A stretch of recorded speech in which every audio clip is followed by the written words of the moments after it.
Hello friends, good evening. এখন সন্ধ্যা 6:30 বাজে। যে দেবগ্রাম স্টেশন আমাদের, আমরা এখন স্টেশনে দাঁড়িয়ে আছি। এখন যাব আমরা বহরমপুর। আর ওদিক থেকে দাদা বৌদি আসবে, তাই অনেকক্ষণ আগেই আমরা চলে এসেছি। এই যে পুচকুকে দেখছো কোলে, ওইদিকে দাদা বৌদি দাঁড়িয়ে আছে। তো আমরা এই করতে করতে ট্রেনও চলে এলো। আর ট্রেনে সিট পেয়ে গেছি, যেহেতু সন্ধ্যের ট্রেন, তো সিট সবসময় পাওয়া যায়, ভালোই লাগে। আর সবাই মিলে একসঙ্গে জার্নি করাটা খুব আনন্দের।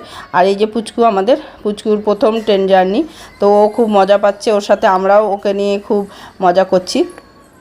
তো স্টেশনে অনেক লোকজন আসছে, তবুও তোমার সিট অনেক ফাঁকা। আর এই করতে করতে আমরা চলে এলাম তোমার স্টেশন, বহরমপুর স্টেশনে নেমে পড়েছি। এই যে দেখছো আমাদেরকে। তো এখন আমরা টোটো করে একদম চলে যাব দিদির বাড়ি। তো খুবই মজা হচ্ছে। আর এই যে আমাদের পুচকু পিসিমণির বাড়ি এসে একদম বিছানায় বসে পড়েছে। তো এই যে পুচকুকে নিয়ে সবাই আমরা মজা করছি। পুচকু